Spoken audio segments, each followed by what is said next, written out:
Good morning, everybody. My name is Patrick Smith. I'm the COO for Strive Services Group, and thank you to Jonathan and his team for affording us the opportunity just to shed a spotlight on a very important part of our industry that, as I just said, isn't talked about that much, but is integral to the delivery and success of what we're doing, and is very close to my heart. So we're hearing today about the giga projects, the mega projects that are being developed specifically here in Saudi, and the amount of assets that are being developed, the value of that, the capital that's being employed is quite phenomenal. From the giga projects, also in the urban districts of Riyadh, Jeddah, and Dammam and beyond, it is really quite astonishing. However, it's the staff that is going to be working within the properties that is going to really ensure that the value of those assets are realized and they're going to operate and function correctly. And it's an integral part of any development in our industry is the staffing who are going to be working within these projects. So the human capital, the people at the heart of these projects is going to be a key success factor in their delivery. Our industry is one of the most populous industries in terms of needing people to deliver on these assets that are being built. And I should know, this is me, 18 years old, as a chef, and I was a trainee with the Savoy Group. This is me at the Berkeley Hotel. I didn't go to university. I trained with the Savoy Group through their management training program, and I've done most things in a hotel, from serving at the canteen to being a doorman, amongst other things. And so I've lived in accommodation. I understand the importance of that. And the Savoy Group's motto was, "For excellence we strive," continually looking to improve, to perform excellence.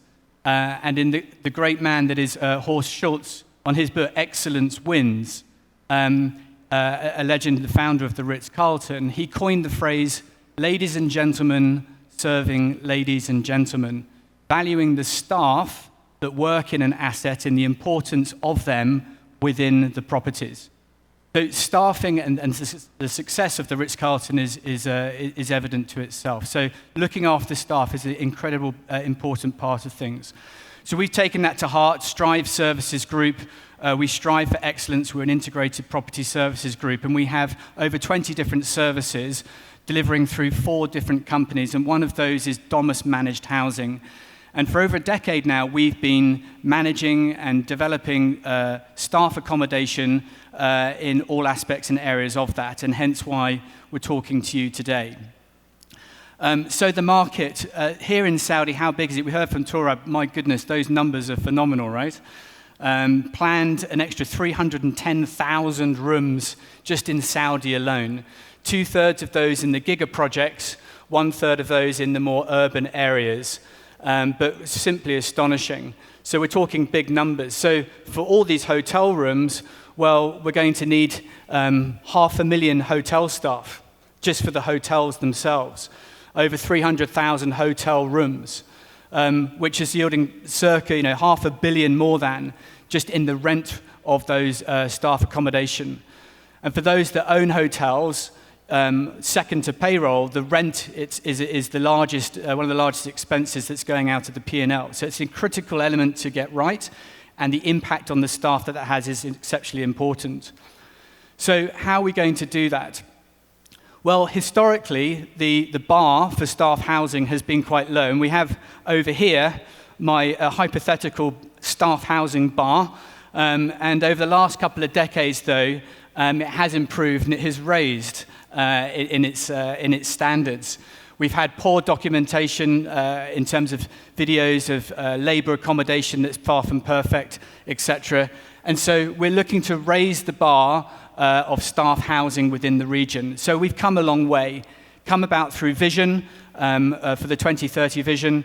For here, the MOMRA regulations are a critical element of that, putting constraints on things, and the sheer fact that the cost of the accommodation is going up, that it's putting it firmly on the owner's agenda that we need to get this right, which will determine the location in the markets that we're operating. So 2 aspects. For the giga projects, there is no other choice. There isn't the accommodation there. We build these hotels, we must provide the accommodation. And so the great work the authorities are doing here is setting the parameters of that. And so there's guidelines as to how that will do. But you can see from the physical numbers, we're talking huge operational, social challenges that need to be addressed and dealt with. And we need to look at what's been happening in the past to address that correctly. So these are a very, very important piece for the giga projects.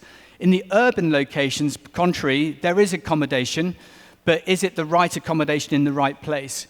And we're seeing that building smarter, turning this cost into an opportunity where investors can take off that accommodation from your P&L and turn it into an opportunity rather than the problem, is where the market is moving. Repurposing accommodation, looking at alternative uses after 5-10 years, what could be used for that? And we've seen that in other parts of the region. The market is segmented. The high end of the market, we have the high-end service residences, then you have premium housing stuff all the way down through to labor camp. But in our world, we segment it into the manager accommodation, so with kitchens and single living areas which are into their contracts written in themselves, to the line staff, predominantly in the hospitality world, and then what we call upper labor camp. All the facilities managements and the support services that happen within that. So within those 3 pillars, traditionally hotels might have one staff accommodation block for their one hotel. And we're seeing a growing trend towards broader multi-tenanted communities where we have purpose-built accommodation with many hotel groups in the same place, and the hotels themselves are coming more amenable to that. Whereas in the markets where there is product and stock in play, live-out allowances for people to live. So these are the sort of traits of what's happening. We haven't got a huge amount of data on the Saudi market, but in our experience, we've mainly operated within the UAE, circa 60% male, 40% female, and these are important dynamics to physically design into these buildings. 80% single, 20% married in terms of the people living there. So that includes children. Do we have children living with single people, etc.? That all needs to be thought through. And in the UAE, it's predominantly in these staff accommodation buildings, there's no locals, there's no nationals living in them. Whereas here with the Saudiization, with the giga projects and the requirement, the incorporation of making these communities friendly to all people is something that needs to be considered. So do we have developments that are in one location? Do we divide between the managers versus the line staff? All these things are needing to be considered. Having operated staff accommodation for over 10 years, there's a multitude of different operational challenges that are in play and in force. These are typically younger staff, away from their families, working hard in the hotels or in the F&B, wherever they are. They want to relax, they want to communicate to their families away, and they want to be in a like-minded community of other people. So putting hotel staff in with residences is a problem. So these are all factors that need to be designed in. And it's not just the rent. There's the utilities, there's the services, there's the management of the operation, all the FF&E that needs to be considered in the total outgoing that's going to be from your assets and your P&L.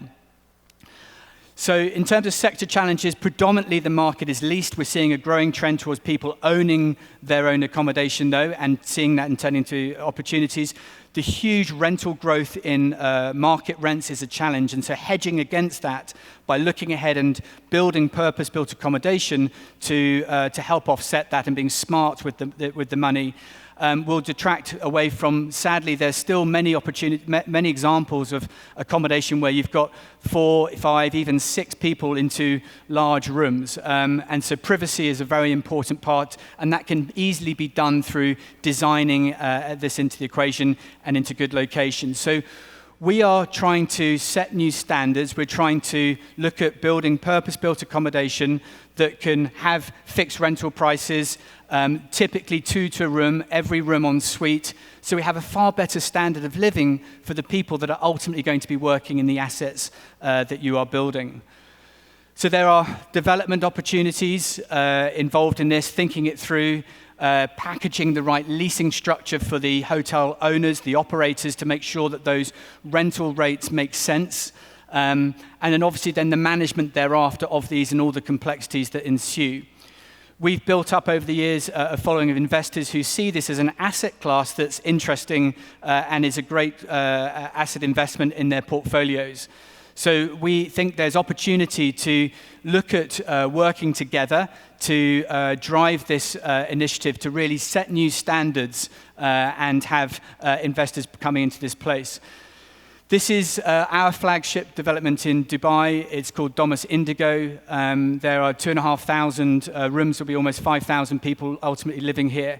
Every single room is en suite. Every room is the same size, and we have configurations of 1 to a room, 2 to a room, 3 to a room, with kitchenettes attached. We've used the common areas to have great football pitches. There's a swimming pool, there's a cinema area, and all these facilities give the staff that are working in the hotels the best opportunity to relax and enjoy themselves and perform for their daily tasks of working within the assets. So I implore you, we need to raise the standards, set new standards, and we have an opportunity here with all these phenomenal projects that are being built to think also about the accommodation where the staff that are going to work in those assets to raise and set new standards for us all within the industry. Thank you very much for listening to us. We have a stand at the back. Please follow the balloons.